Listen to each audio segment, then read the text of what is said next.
Hello, all you lovely computer scientists. So, what we're going to be doing today is going to be demonstrating different cases of variables in Python. Obviously, you've got the standard constants and the standard variables, which are constants are fully uppercase, variables are fully lowercase. But within variables, there are multiple different cases for readability that you might use on a variable.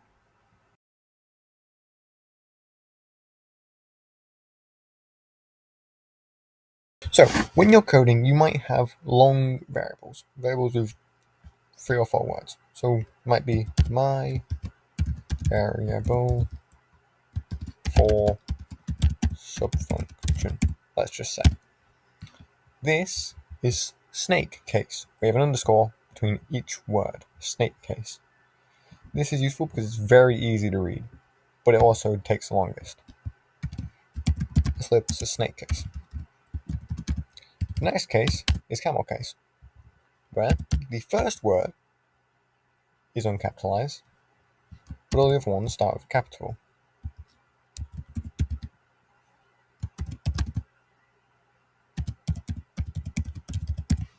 It's labeled as camel case because it looks like there's almost humps every new word. So every new word has a hump. So let's label this as camel case. Then finally, you have Pascal case, which is every word has capitalized first letter.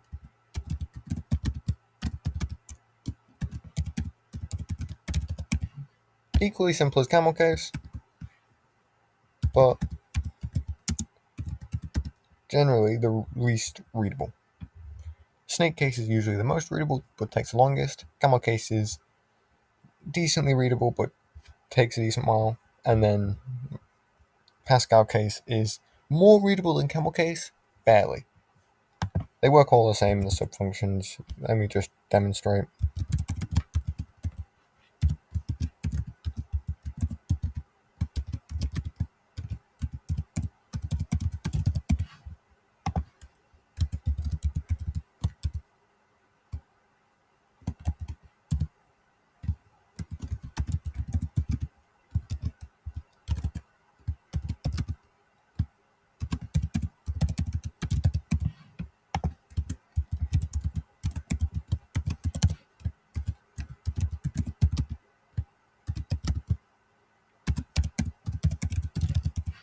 They all work the same 3 prints. You can see that I tend to use snake case because I prefer how readable it is. But a lot of people do use Pascal case. That's because it is a decent bit faster. They work just the same though. And here's a nice little fact. The variables, they're not case sensitive. So you can have one that's fully lowercase, one that's got some uppercase, one that's got some mix of them, and they'll all be unique. Despite being pronounced the same, all of these, they are different to the computer because of their case. Thank you all very much for watching. I do hope you learned something from the video. If you did, please like, comment and subscribe, but please comment especially, and tell me how you learned, what you liked, because it helps me make better videos which are more educational. Thank you.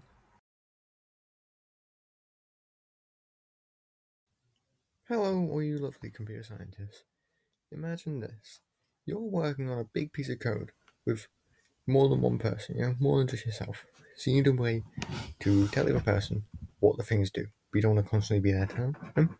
There's this amazing thing called comments. There are many ways to do comments. I'm going to show you them. And there are many ways to do comments. There is a standard hashtag. However, this lacks 2 main things. It lacks multi-line compatibility, so you do a new hashtag, new comment every line. And you can't have a second statement finished after.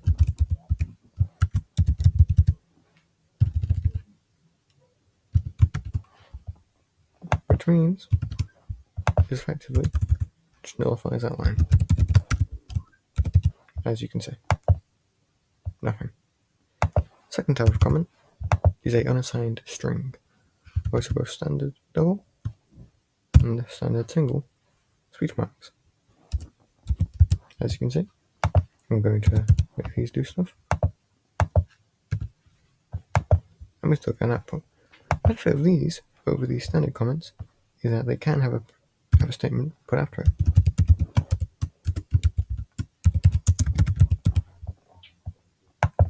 As you can see.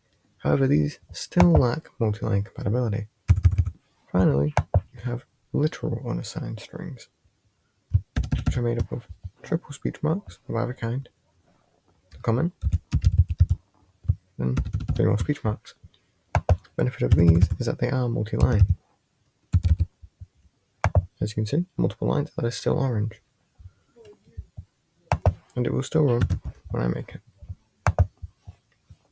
It also works with the standard singles.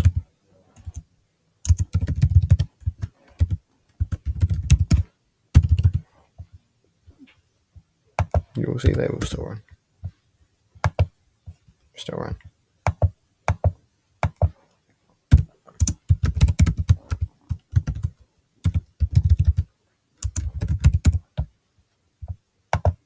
They also support having statements put after them, but not inside the multi-line comment. As you can see, it is orange. So you have standard comments, no multi-line compatibility, or secondary statements. Unassigned strings, still no multi-line compatibility, but they do have secondary statements. And then literal strings, still secondary statements and multi-line compatibility. Thank you all very much for watching. I do hope you learned something from the video.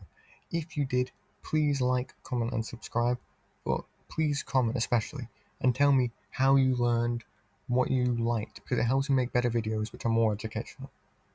Thank you.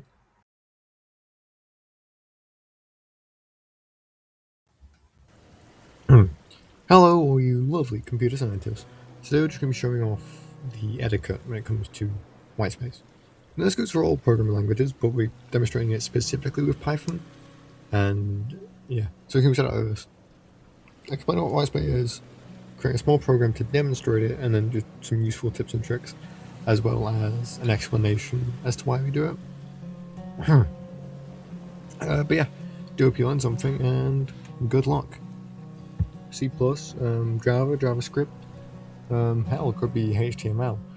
You will encounter the problem of readability, especially if you are working on a multiple developer team. Readability is the process of being able to read and understand your code, even without having prior knowledge, so such as you develop a code and you get a friend to finish developing it. I'm just going to create a quick sample program.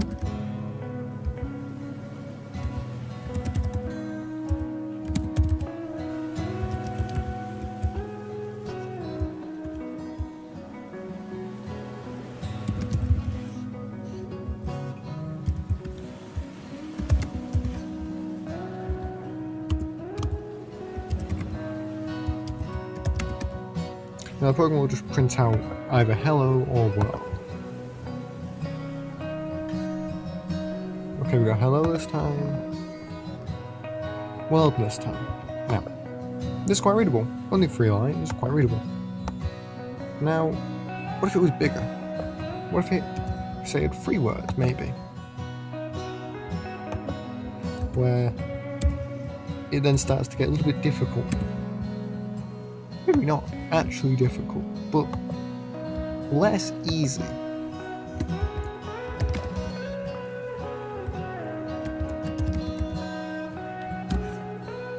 It's a little bit less easy to read this now, isn't it? You know?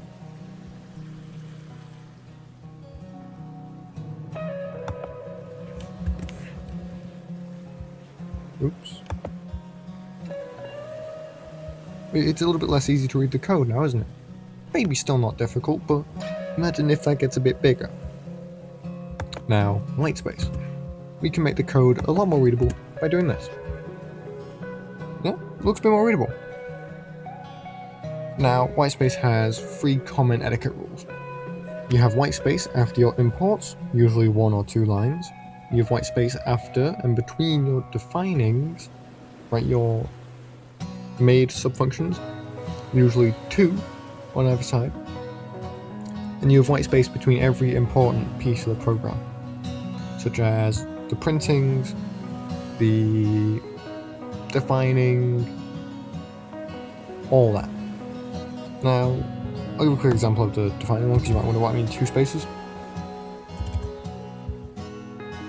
This is what I mean. So it might be there. Let's give it a random name. Door.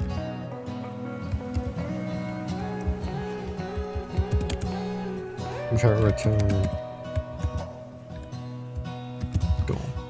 Now, it might look like a stupid subfunction, and admittedly it is. This is what I mean. 2 spaces on either side. Because subfunctions can start looking very weird very fast. And if you're making a bunch at once, such as with Tinkertailor module buttons, where you have like button 1 does this, button 1, button 2 does this, button 3 does this, button 5 does this, all in a row, you want a lot of separation. As without it, it can just start looking very complex. This is basic white space etiquette. Now I'm going to create a very simple program. Quickly delete all this. I'm going to create a very simple program. Take me like 2 minutes, and I'll demonstrate white space with it. Let's say it's a program to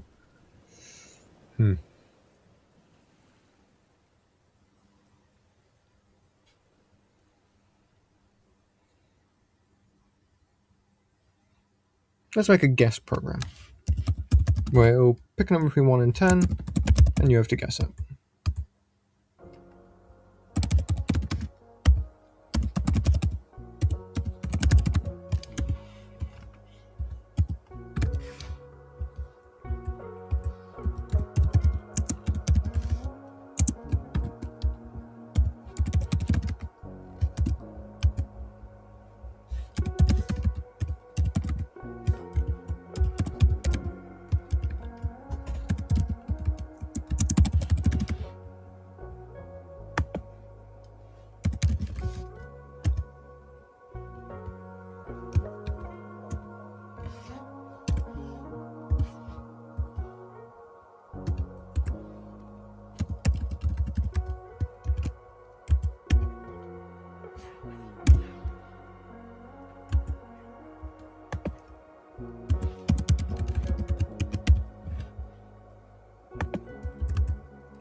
There we go, very simple program.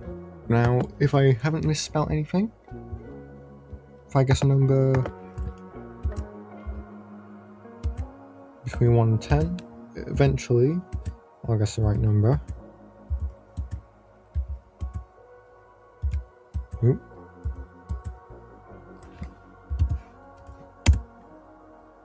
Well, that's annoying, but yeah.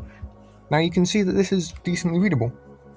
You know, it doesn't look too complex, and admittedly it's a small program, so it's not going to look too complex. But if you demonstrate it without white space, it looks weird. It looks harder to modify, and more importantly, it can be annoying to look at. Now, for a small program, 8 lines, 10 lines, even up to like 100 lines, not having white space is a low issue. But once you start working with programs that can get into the hundreds of lines, thousands of lines, like I remember I had a program which was 500 lines long, very simple, just a like Tinkertailor program which handled rock paper scissors basically. Decently simple. But me and my friend were competing about who can make it better.